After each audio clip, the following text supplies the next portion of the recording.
ہمارے ملک کی سب سے بڑی عدالت کے سب سے بڑے جج عقیدہ ختم نبوت پر جو دشمنان ہیں ختم نبوت کے، مرزائی اور قادیانی، ان کو راستہ دینے کے چکر میں 6 فروری 2024 کو اس نے فیصلہ دیا۔ پورے پاکستان کے علماء کرام نے اس پر رد کیا، غلط بتایا، پورے ملک سے لان تان ہوئی، دھرے ہوا کہ غلط کر رہے ہو، قادیانیوں کو راستہ دے رہے ہو۔ پھر اس پہ کچھ دن مہلت مانگی، پھر اس کے بعد نظر ثانی کی اپیل پڑی، پھر نظر ثانی کی اپیل نہیں سنی، اگلے دن پھر دباؤ آیا، پھر سنی۔ یہ مسلسل یہ تمام فیصلہ جات میرے پاس ہیں، اور میں اس ممبر سے ہر دفعہ یہ آواز اٹھاتے ہوئے آ رہا ہوں۔ پتہ نہیں، حیرانگی کی بات ہے، یہ اسلامی ملک کا چیف جسٹس ہے، نام مسلمانوں والا، پر کام وہ ہیں جو قادیانیوں کو ریلیف ملے، دشمنان ختم نبوت کو ریلیف ملے۔ ایک شخص ہے مبارک ثانی، قادیانی ہے، قرآن پاک کی غلط تفسیر کرتے ہوئے اور اس کو تقسیم کرتے ہوئے پکڑا گیا۔ سیشن کورٹ نے اس کی سزا بحال رکھی ہے، ہائی کورٹ نے سزا بحال رکھی ہے، باقاعدہ کتنے عرصہ اس کو جیل میں رکھا ہے۔ سپریم کورٹ میں گیا تو پہلی پیشی پر اس نے ضمانت بھی دی ہے اور اس کو کیس سے بری بھی کر دیا۔ چلو، ملزم اور مجرم بعض اوقات بری بھی ہو جاتے ہیں اور کیسوں کی ضمانتیں بھی ہوتی ہیں، لیکن دوسرے فریق کو تو سنا جاتا ہے نا۔ دوسرے فریق کے نہ وکیل کو سنا گیا، نہ مدعی کو سنا گیا، نہ ہی ہماری طرف سے کسی مسلمان وکیل کو بولنے کی اجازت دی گئی۔ مدعی اٹھ کے بولنے لگا کہ میں نے اس خناس کو دیکھا ہے، یہ بندہ حضور علیہ الصلوۃ والسلام کی ختم نبوت کے خلاف یہ کام کر رہا تھا، یہ آئینی طور پہ بھی ملک میں منع ہے، اسلامی طور پہ بھی منع ہے۔ اسے کہا چپ کر جا ورنہ تجھے توہین عدالت کو نوٹس دوں گا۔ ہم شروع میں سمجھے تھے کہ پتہ نہیں چیف جسٹس بیچارہ غصے میں بیٹھا ہوگا، ایسے کہہ دیا ہوگا، کوئی ڈھیلا ڈھالا علماء نے احتجاج کیا، لیکن اب معاملہ کھل کے سامنے آ گیا۔ آج سے 2 دن پہلے اس نے مستقل یہ فیصلہ دیا ہے، مستقل۔ یہ 27 صفحات کا فیصلہ ہے اور 50 اس میں نکات ہیں، ایک نکتہ میں نے اس کے اسٹڈی کیا ہے۔ کل تک تو علماء پہ الزام تھا نا کہ انہوں نے فیصلہ پڑھا نہیں ہے، انہوں نے دیکھا نہیں ہے۔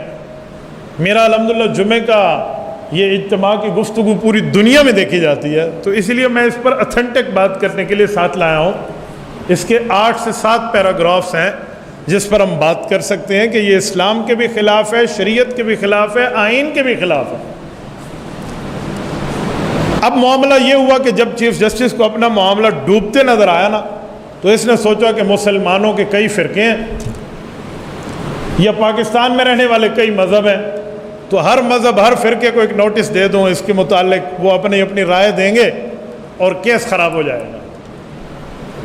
کئی کو نوٹس دیا، بریلوی حضرات کو، دیوبندی حضرات کو، اہل حدیث دوستوں کو، اس طرح جماعت اسلامی والوں کو، اور اہل تشیع کے مراکز میں بھیجا، اور پتہ نہیں اسلامی نظریاتی کونسل کو بھیجا کہ ہر فرقہ اس پر رائے دے۔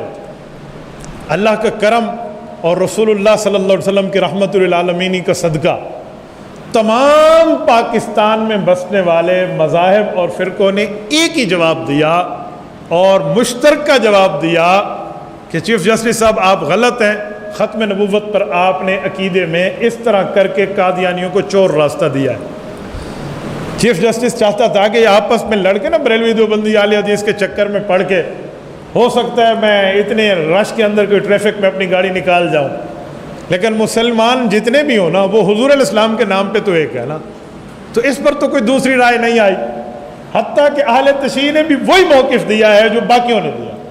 اب چیف جسٹس کی دال نہ گلی، انہوں نے کہا جی ٹھیک ہے، ہم نے آپ کی بات سن لی ہے، آپ ہمیں لکھ کر بھی دے دیں۔ انہوں نے لکھ کر بھی جمع کرا دیا سب علماء کرام نے۔ اب ہمیں بڑی امید تھی کہ یار جو بھی ہوگا نا فیصلہ اسلام کے حق میں آئے گا، کوئی تو غیرت اور حیا اور اسلام کے معاملے کو دیکھا جائے گا، لیکن ہمیں نہیں معلوم کہ چیف جسٹس نے پتہ نہیں کس کو راضی کرنے کے لیے سوچا ہے۔ اب یہ فیصلہ دیا ہے، شروع میں تو بڑے ختم نبوت کے نعرے لکھوائے ہیں، حضور علیہ الصلوۃ والسلام آخری نبی، یہ 3 ججوں کے باقاعدہ اس پر مینشن ہے، اور یہ 3.5-4 صفحات اس کے انگلش میں لکھ کے باقی سارا فیصلہ اردو میں دیا، اور اس کے 50 پیراگراف دیے ہیں۔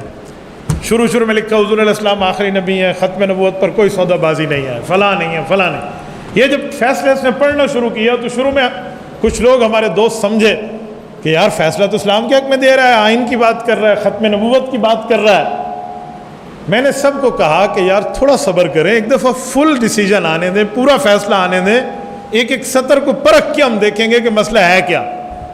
وہی ہوا، 1.5 گھنٹے میں فیصلہ سنا دیا گیا، اور اس کی جو مختلف شکیں ہیں میں مختلف جگہ میں پیش کیے دیتا ہوں۔ ایک شک آپ کے سامنے پڑھ دیتا ہوں، یہ اس کی شک نمبر 42 ہے۔ اس میں اس نے 1993 میں ایک کیس تھا ظہیر الدین بنام سرکار، اس کی PhD کا خلاصہ دیا ہے، اور وہ بھی غلط دیا ہے۔ حیرانگی کی بات ہے، یہ چیف جسٹس ہے ملک کے، جن کو اپنی عدالت کے کیے ہوئے فیصلے کا معاملہ بھی سامنے سمجھ نہیں آتا، اور اس میں اب یہ لفظ سنیں مسلمان کے لیے اور خصوصاً اہلیان پاکستان کے لیے تو قابل قبول نہیں ہے۔ یہ اس میں کہتے ہیں کہ آئینی اور قانونی دفعات عدالتی نظائر کی اس تفصیل سے ثابت ہوا کہ احمدیوں کے دونوں گروہ کو غیر مسلم قرار دینے کے بعد انہیں آئین اور قانون کے مطابق اپنے مذہب پر عمل کرنے اور اس کے اظہار اور اس کی تبلیغ کا حق اس شرط کے ساتھ ہے کہ وہ عوامی سطح پر مسلمانوں کی دینی اصطلاحات استعمال نہ کریں۔ عام بندہ سمجھے گا ٹھیک لفظ ہے، میں نے پڑھا ہے، ہر بندہ کہے گا ٹھیک ہے، لیکن ڈنڈی پکڑنا ماہر کا کام ہوتا ہے۔ یہ لفظ بولے عوامی سطح پہ، کیا مطلب؟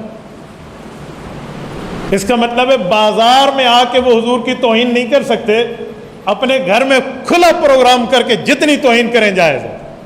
پبلکلی کا مطلب یہی ہے، اور آگے پھر اس بلی کو تھیلے سے باہر نکالا، اور آگے لکھتا ہے سنیں، اور نہ ہی عوامی سطح پہ خود کو مسلمان پیش کریں گے، تاہم اپنے گھروں میں، پوائنٹ بھی نوٹڈ، تاہم اپنے گھروں میں، عبادت گاہوں میں، اپنے نجی مخصوص اداروں کے اندر قانون کے مقرر کردہ معقول قیود کے اندر گھر کی خلوت میں ان کو حق حاصل ہے۔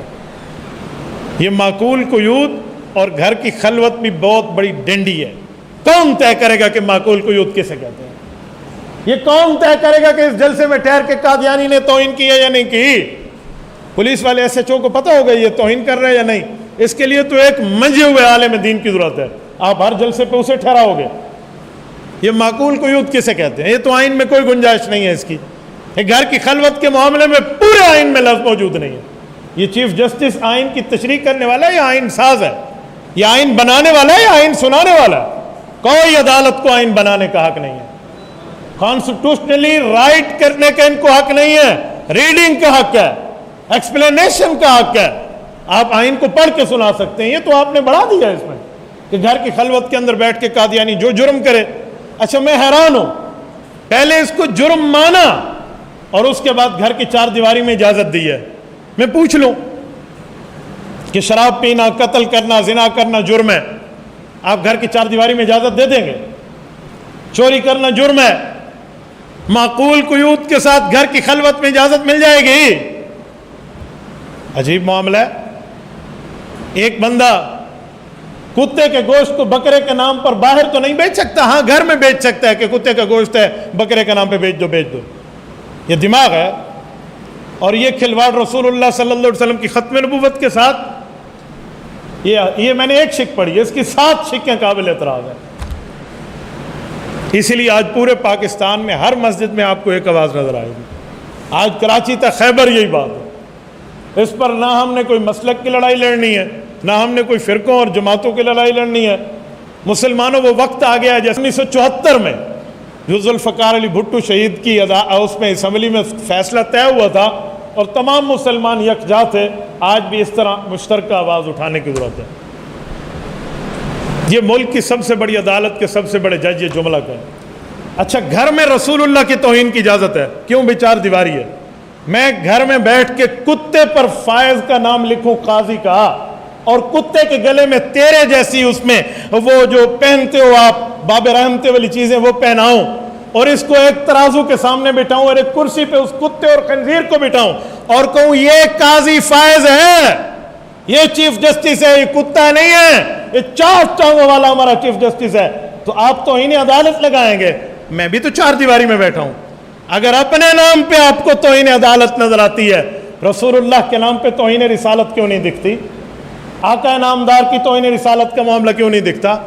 دنیا کا ہر جج اگر اس کے سامنے کچھ بولو نا اس کو رائٹ ہے، وہ کنٹمپٹ آف کورٹ یعنی عدالت کی توہین کا نوٹس جاری کر سکتا ہے اور وہی ختم کر سکتا ہے, اسے دوسرا ختم نہیں کر سکتا. ایک قانون ہے. تو میں پوچھتا ہوں, آپ توہین عدالت کا نوٹس بھی تو 4 دیواری کے اندر دیتے ہیں. آپ کی توہین کرنے والا کوئی چوک میں تھوڑی ٹھہرا ہوتے, آپ کے سامنے کوئی بات کرے تو جج اسے کہے بھئی یہ کنٹمپٹ کا نوٹس ہے. کیا تمہارے لیے 4 دیواری کے اندر توہین قابل قبول نہیں ہے؟ رسول اللہ صلی اللہ علیہ وسلم کی ذات نعوذ باللہ لاوارث ہے؟ ایسے نہیں ہو سکتا, یہ نہیں چلے گا, اور یہ معاملہ حقیقت میں نہیں چلے گا. میں واضح طور پہ کہتا ہوں, دنیا کا جو دفعہ لگتا ہے لگے, ہم نے اس فیصلے کو جوتی کی نوک پر مسترد کیا ہے. نہ مجھے کسی کی عدالت کا روب دبدبہ اس سے ہٹا سکتا ہے, نہ کسی کی قاضی القضاتی ہٹا سکتی ہے, نہ کسی کی چیف جسٹس ہمیں ڈرا سکتا ہے. اس فیصلے کو ہم جوتی کی نوک پہ رکھتے ہیں. فائز عیسیٰ, تمہاری شکلیں بدل جائیں گی, تمہاری نسلیں بدل جائیں گی, تم اپنی قوم اور اپنے باپ تبدیل کر سکتے ہو, عقیدہ ختم نبوت کو تبدیل نہیں کیا جا سکتا. اس پر کوئی دوسری رائے نہیں ہے.